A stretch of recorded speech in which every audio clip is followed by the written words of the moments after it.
Hello everyone, আজকে আমি আলোচনা করছি ক্লাস 12-এর পলিটিক্যাল সায়েন্সের সেমিস্টার 3 এর একটি টপিক, যেটি হলো দেশীয় রাজ্যসমূহের অন্তর্ভুক্তি এবং রাজ্যসমূহের ভাষাগত পুনর্গঠন। এর আগের দিন আমি আলোচনা করেছিলাম পার্টিশন অফ ইন্ডিয়া এবং রিফিউজি ক্রাইসিস সম্পর্কে, তো ওটি আমি ডিসক্রিপশনে দিয়ে দেবো। এটিও ইউনিট 4 এর আরো একটি ইউনিট 4 এর একটি সাব টপিক, দুটি সাব টপিক আছে আর কি।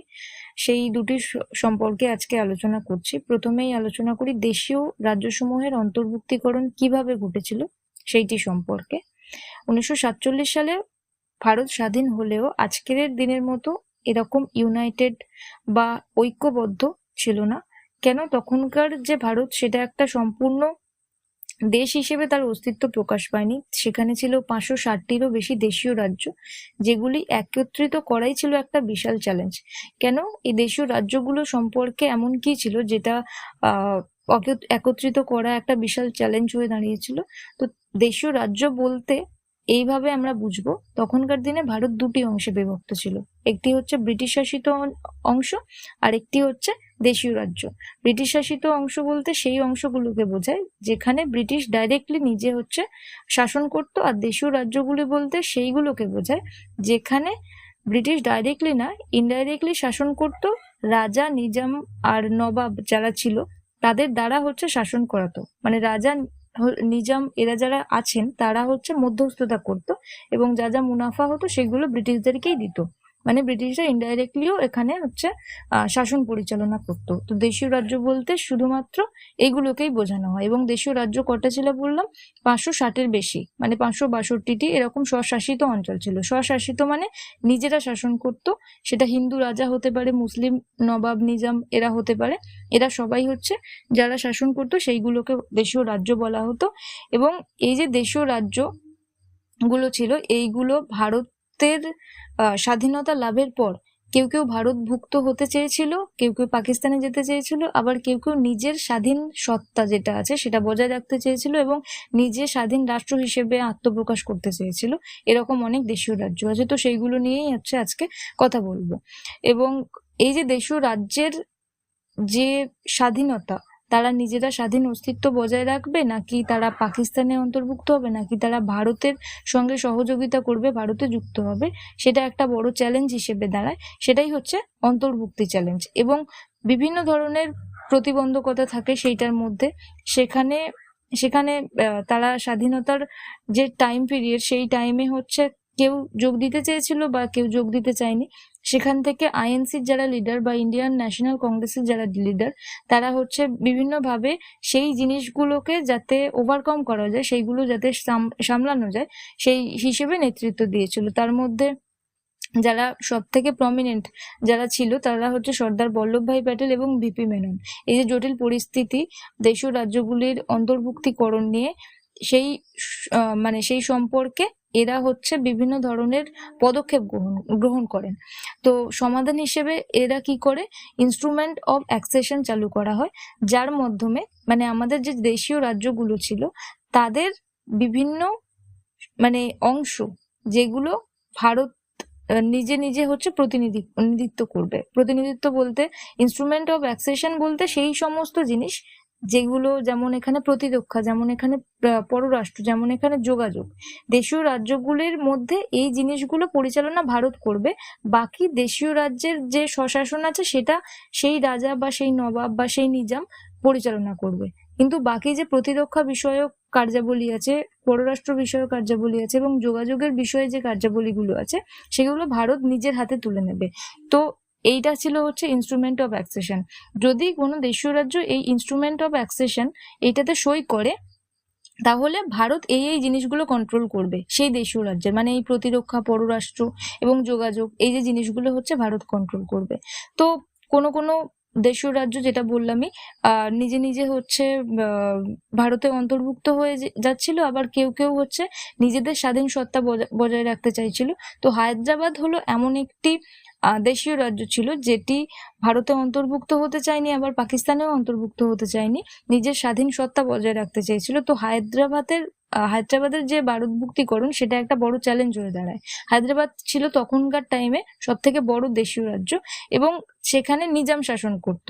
নিজাম স্বাধীন থাকতে চাইলেও অভ্যন্তরীণ অস্থিরতা বাড়ে এবং ভারতের যেহেতু যারা প্রমিনেন্ট তখনকার লিডার ছিল, তখন একটা সামরিক অভিযান চালায় যেটার নাম ছিল অপারেশন পোলো, মানে যেটা 1948 সালে হয়। এই সামরিক অভিযানটা চালানোর ফলে যাতে হায়দ্রাবাদকে ভারতের মধ্যে অন্তর্ভুক্ত করা যায়, হায়দ্রাবাদ ভারতের একটা রাষ্ট্র হিসেবে যাতে অন্তর্ভুক্ত হতে পারে, সেটার জন্য এরা অপারেশন পোলো নামের একটা সামরিক অভিযান চালায়। সামরিক অভিযান বলতে একটা মিলিটারি ফোর্স পাঠানো হয় যেখানে নিজাম যাতে আত্মসমর্পণ করে মানে ভারতের মধ্যে একেবারে বলে যে হচ্ছে আমরা এবার থেকে ভারতেই থাকতে চাই, আমরা নিজেদের স্বাধীন অস্তিত্ব বজায় রাখতে চাই না, আমরা ভারতের মধ্যেই নিজেদের স্বাধীন অস্তিত্ব বজায় রাখবো, এটাই, আমাদের আর আলাদা কোনো অস্তিত্ব নেই। এটাই হচ্ছে অপারেশন পোলোর গল্প। এবং এইভাবে 1948 সালে ভারত মুক্তির মানে হায়দ্রাবাদ ভারতে অন্তর্ভুক্ত হয়ে যায়। তারপরে আসে জুনাগড়। জুনাগড়ে হচ্ছে নবাব শাসন করত, কিন্তু জুনাগড় চেয়েছিল হচ্ছে পাকিস্তানে যোগ দিতে।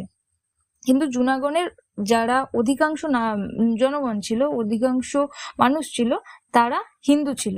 মানে ভারতের ক্ষেত্রে সেটা সংখ্যাগরিষ্ঠ, কিন্তু তারা যেহেতু পাকিস্তানে যোগদান করতে চেয়েছিল, তাই পাকিস্তানে মুসলিম সংখ্যাগরিষ্ঠ একটা দেশ, তাই পাকিস্তানে যদি হিন্দুরা যোগদান করতে চায় সেখানে হিন্দুরা সংখ্যালঘু হয়ে যাবে বা সংখ্যায় কম হয়ে যাবে, ফলে বিভিন্ন ধরনের সমস্যা তাদের মধ্যে দেখা দিতে পারে। তখন পাকিস্তান সবে নব উন্নীত বা নব একটা স্বাধীনতা প্রাপ্ত দেশ, কিভাবে সংখ্যালঘুদের সাথে বা সংখ্যায় যারা কম আছে তাদের সাথে কিভাবে ট্রিট করবে সেটাও জানা ছিল না।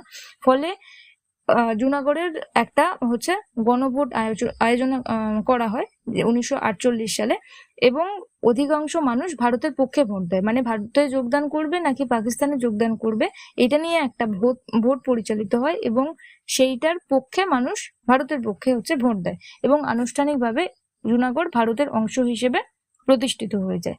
এরপরে আসে কাশ্মীর অন্তর্ভুক্তি।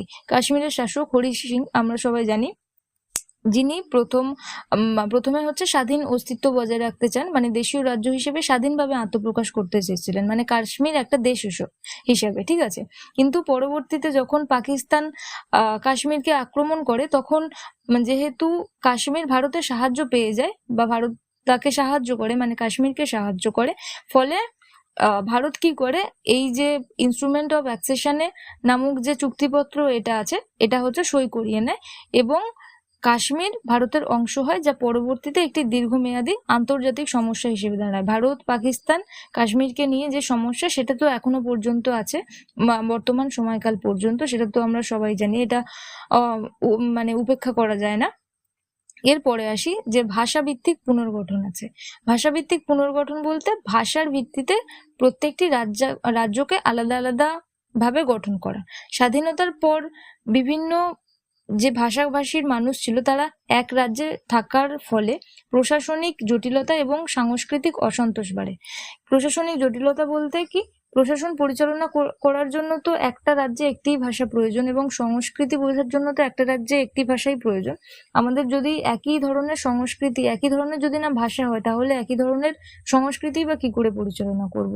আর যদি আমাকে প্রশাসন পরিচালনা করতে হয়, যদি আমাকে বিভিন্ন দপ্তরে কাজ করতে হয় বা করাতে হয়, তাহলে একই ধরনের আমাদের দলিলি ব্যবস্থা, একই ধরনের আমরা লেখালেখি হচ্ছে সরঞ্জামের ব্যবস্থা করব। তাই সেখানে যখন বিভিন্ন ভাষাভাষীর মানুষজন একসাথে বাস করবে, তখন প্রশাসনিক জটিলতা অনেক বেশি দেখা দেবে এবং সাংস্কৃতিক অসন্তোষ বাড়বে, কারণ প্রত্যেকের সংস্কৃতি আলাদা, প্রত্যেক ভাষাভাষীর মানুষের সংস্কৃতি আলাদা, ফলে প্রত্যেকে আলাদা আলাদা ভাবে নিজেদের সংস্কৃতিকে উদযাপন করতে চাইবে। তাই জন্য এই সাংস্কৃতিক অসন্তোষ দেখা দেবে এবং মানুষ নিজের ভাষার ভিত্তিতে আলাদা রাজ্যের দাবি জানায়। এর ফলস্বরূপ হিসেবে যখন মানুষ দেখছে যে এই যে অসন্তোষ মানুষের মধ্যে হচ্ছে এবং প্রশাসনিক জটিলতা বাড়ছে, যখন বিভিন্ন ধরনের ডাইভার্সিফিকেশন হয়ে যাচ্ছে ভাষার মধ্যে, তখন মানুষ এই যে ভাষার ভিত্তিতে আলাদা আলাদা রাজ্যের দাবি জানায়। এতে জাতীয় ঐক্য বজায় রেখে আঞ্চলিক পরিচয় রক্ষার প্রয়োজনীয়তা স্পষ্ট হয়ে পড়ে।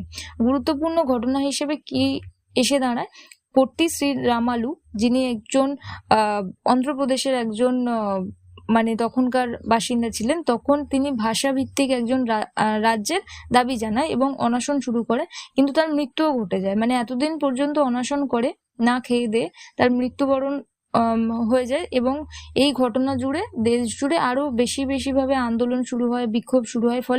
ফলস্বরূপ 1953 সালে অন্ধ্রপ্রদেশ গঠিত হয়, যেটা প্রথম ভাষার ভিত্তিতে গঠিত একটি রাজ্য। ঠিক আছে, এটাই হচ্ছে গুরুত্বপূর্ণ ঘটনা। এই যে ঘটনার ফলস্বরূপ হিসেবে বিভিন্ন ধরনের কমিশন আসতে থাকে, মানে ধর commission, JVP committee, Fazal Ali committee তো আগে আসে, মানে ওই ওনার বরণের আগে আসে, কিন্তু তার পরবর্তীতে 1953 সালে স্টেট রিঅর্গানাইজেশন কমিশন গঠন করা হয়, যা ভাষার ভিত্তিতে পুনর্গঠনের সুপারিশ করে। এবং 1956 সালের আরো একটি স্টেট রিঅর্গানাইজেশন অ্যাক্ট আসে, যেখানে ভারতের রাজ্যগুলোর সীমানা ভাষার ভিত্তিতে পুনর্গঠন করার, মানে একটা নির্ধারণ করার জন্য একটা মানে নিয়ম শৃঙ্খলা চালু করা হয়। এতে 14টি রাজ্য এবং 6টি কেন্দ্রশাসিত অঞ্চল গঠিত হয়, এবং এটি ভারতের প্রশাসনিক কাঠামোর আরো সুসংগঠিত এবং কার্যকর করে তোলে। তো এইভাবে হচ্ছে পরবর্তীতে স্টেট রিঅর্গানাইজেশন অ্যাক্টের মাধ্যমে আস্তে আস্তে বিভিন্ন রাজ্য গঠিত হতে থাকে, এখানে আমি লিখেছি যে যেরকম পরবর্তীতে 1960 সালে মহারাষ্ট্র এবং গুজরাট গঠিত হয়। এটা বোম্বাই ভেঙে মহারাষ্ট্র ফর মারাঠা স্পিকিং এবং গুজরাট ফর গুজরাটি স্পিকিং মানুষদের জন্য হচ্ছে গঠিত হয়। এবং 1963 সালে পাঞ্জাবের পুনর্গঠন হয়, মানে পাঞ্জাব ভেঙে আরো রাজ্য গঠিত হয়। ঠিক আছে, এবং 2000 সালে ঝাড়খণ্ড, ছত্তিশগড়, উত্তরাখণ্ড এবং 2014 সালে তেলেঙ্গানা গঠিত হয়, যা ভাষা ও আঞ্চলিক চাহিদার ভিত্তিতে গঠিত হয়েছে। তো এটাই ছিল হচ্ছে ভাষার ভিত্তিতে রাজ্যসমূহের পুনর্গঠন এবং দেশীয় রাজ্যসমূহের অন্তর্ভুক্তিকরণ। Thank you.